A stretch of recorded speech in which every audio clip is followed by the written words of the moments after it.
Finishes are elastic, right? They have to be elastic in order to be able to stretch and move with the floor to take impacts.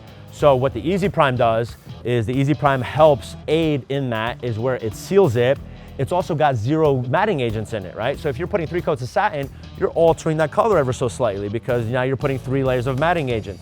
Well, if I start with EasyPrime first and I have high gloss, because it has no matting agents in it, that gives it that vibrant color and that preserves that color, but it also helps with side bonding and white lines in the wintertime. So it'll help the whole system crack because I'm only doing 1 sealer and 2 coats of finish. So I'm only gluing the floor with 2 coats. Possible you could do a 3rd coat, but that's it. Once you get 4 or 5 coats of finish on the floor, you're asking for trouble.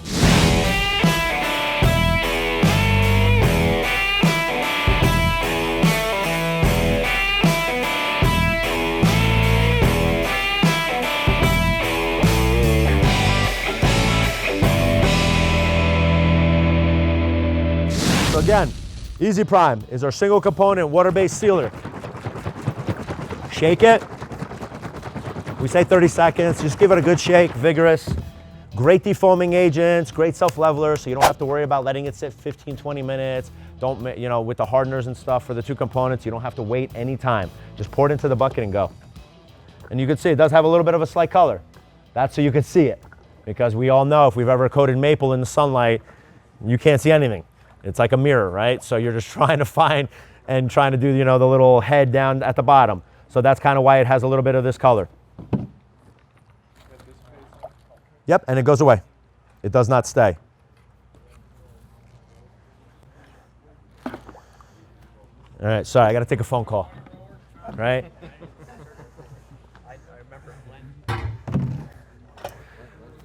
So yeah, so you had to run out to the truck, you got a last minute phone call, you got to go look at a receipt or something like this happened. Oh man, we're gonna have to get on this immediately, right? Chill out. This is probably the easiest sealer you will put down on raw wood in your life. I always say, take it slightly higher up in your sanding sequence if you're going natural. Why fight the grain raise later? If you finish it normally at a 100 or 120, just throw a 180 screen real quick on there. Use 150 just to get it. Your scratch is already gone, so you're not gonna see it anymore, but just close that grain off a little bit more. Make it a little bit tighter. Make your undercoat abrasion later a lot easier. You're not gonna have to buff off as much. It's not gonna be as rough. It's just gonna be a smoother surface. Again, I'm the proponent of, do you build a house on toothpicks or you build a house on cinder blocks? This is the foundation for everything, right? If you don't do this one correctly, the rest of the system isn't really gonna perform the same way, right? Everything is meant to work together. So again, something like this, it's not a big issue. You can go ahead and get sloppy with it. You'll see me on a job site. I'll roll all 1,000, 1,500 square feet cross grain. I'll splash all over the place with EasyPrime. It looks like a mess. You come back 45 minutes later, it looks like a sheet of glass. That's really where these products excel. So cross grain, again, the same method I showed you guys yesterday. If you guys want it, and most people aren't used to rolling, I will go ahead and suggest, first always starting by the wall. I will do my section here. And what I'll actually do now is I'll actually take care of this whole section and I'll touch it twice now. Why? So I don't have to get back up to the wall, because if I have to get super close to the wall and then all of a sudden I leave a fat mark there for some reason, well, I'm not gonna walk through the finish and get that wall going vertically again, right? So perpendicular. So now I'll just come back, I'll equalize my whole section by the wall the second time. And again, this is about the max section I'm working in. Now that section's done. I don't have to go all the way to the baseboard anymore. Now when I get where my next pass is, I can stop earlier and I don't have to worry about if the new guy left something there, right? But pretty much, I mean, this pass, and this is how wet you want it on there. Most guys will go ahead and continue to roll and continue to roll. That's the mistake. If you do not put this stuff on heavy enough, that's where you have lap lines. That's where you have all the marks. That's where you have that orange peel, that texture, because you're actually seeing that texture. You're not giving that water enough time to, the water evaporates too quickly. The water evaporates too quickly, the leveling agents don't have time to work. Let the finish work for you, not vice versa. Micro 120, always. Everything with the green cap is for our water bases. So you'll use that pretty much universally across all of our finishes. Again, it holds 120 grams for every 10 square feet. So you know you're getting 5, well, on the sealer, 450, 500 square feet out of a gallon because you're going on raw wood. So you maybe get a little bit less, but that's where we're gonna get that 500 to 600 square feet every single time. We do not wanna put an amberizer into EasyPrime on raw wood. You are rolling a pigmented finish or a sealer on raw wood. If it is too porous, it's gonna set up really quickly on you and you can leave those lap lines. Now saying that, the whitener is a little bit different. So the whitener can go ahead and go into the primer directly, like we did yesterday with some of that stuff. So that's the one product that we can go directly on white oak, directly on raw wood. And you see, I'm not picking it up there. I'm not airplaning. I'm also not going all the way back. I'm just overlapping a little. So if I do have a lap line, for some reason I have a little too much finish on there, I can still get it. I don't have to get all the way to the baseboard of the quarter round and then leave a fat mark there and then have a touch up later. So you're just trying to make your life easier. Go across the grain first and then go with the grain, just to get your notion of, I see the lines going away. If I go with the grain and then with the grain a little, sometimes you miss a spot. So initially, if you're new into rolling, that's my method. And you'll notice our finishes are a little thicker, so you don't really have to play with them as much. They're not really watery. They're not gonna drip all over the place. They have that extra body. That's on purpose. That's so it has that thicker build and you can have that easier rolling. You saw the line I made. On most water-based sealers, that would be a tragedy already. Not with Prime.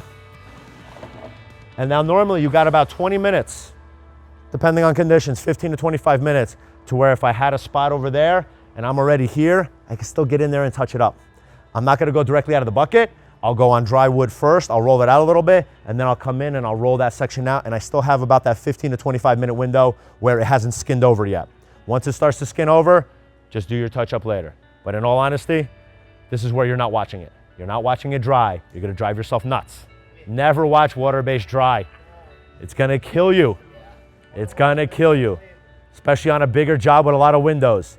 Just let it go. This is about a 45-minute to an hour dry time, and then we're going directly with our first coat of finish on top. We want all the grain raise to happen now. So all the grain raise will be enticed by the EasyPrime. We will then seal all of that grain raise in with that first coat of finish. So then the next day when we buff, we're buffing finish. We're knocking down the grain raise. We're not getting into the sealer, into the stain, and we're not having any touch-ups. Now you have that thick build layer, and now after that, it's a sheet of glass. There's no more continuous grain raise, and that's why we can get away with just one final top coat, because there is no more additional grain raise. There's no more open wood. It's already fully sealed. And that's the whole premise between one sealer, 2 coats of finish, buffing only before your final. Build it up, and then just go ahead and put the final down. Good luck buffing, trying to buff the sealer. Yes, the sealer, so your hot coating window is 24 hours, right? If you have to buff this stuff, use a maroon pad only. If anybody has ever buffed shellac, yes, yes? Okay, it is a nightmare. It is about the stickiest thing you could possibly do. This is about the same texture of shellac when it buffs. Don't do it. Make sure you set up all your jobs to where you're coating with EasyPrime, you come back an hour later, you put your first coat of finish, and then you go home. That is the best way to set up your jobs, okay? It's mostly for contamination reasons, but there is still some chemical properties of chemical adhesion between the 2 coats when they're still within a time period. So try to stick within that 24 hours. Any questions? EasyPrime, same shelf life when it's open. That's correct. So 12 months shelf life, open, unopened. You could sit it for 6 months, crack it back open. On older buckets, you may just have to strain if it's been sitting there a while. I honestly used 3-year-old Supra the other day and it rolled out perfectly fine. It's not like milk where, you know, it hits 12 months and then all of a sudden it just goes to shit. It's not gonna happen, right? It's gonna, maybe some of the leveling properties may not be the same there a few years down the road, but in all honesty, nah, it's a 12-month shelf life, but you can go way past that. Dry faster with different species? Yeah, a little bit. It all depends on your sanding sequences mostly. Yeah, I mean, on super old pine, it's just gonna go soak right in. So yeah, you'll probably get on it in a half an hour. You can T-bar. Any finish that is meant to be rolled can be T-barred. Use a lightweight T-bar and nail 500 square feet a gallon. That's your goal. But don't use a heavyweight T-bar.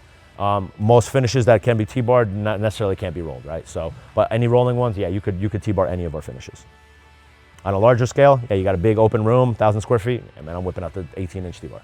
And then when you pour, just like I said yesterday, make sure to pour on a wet line. Do yourself a little landing pad to start with. Do it real quick. You know, as soon as you're pouring, literally the guy's pulling with the trim pad real quickly, or working with a trim pad out of a bucket, and then just keep your pour lines on the actual wet finish, not actually on the raw wood. Exactly, because you're not pulling tannins, you're not getting uneven spots, and then all of a sudden, if you have to walk away for that 1 second or a couple minutes, you're not gonna have an issue because it's just sitting on wet finish, so you're good.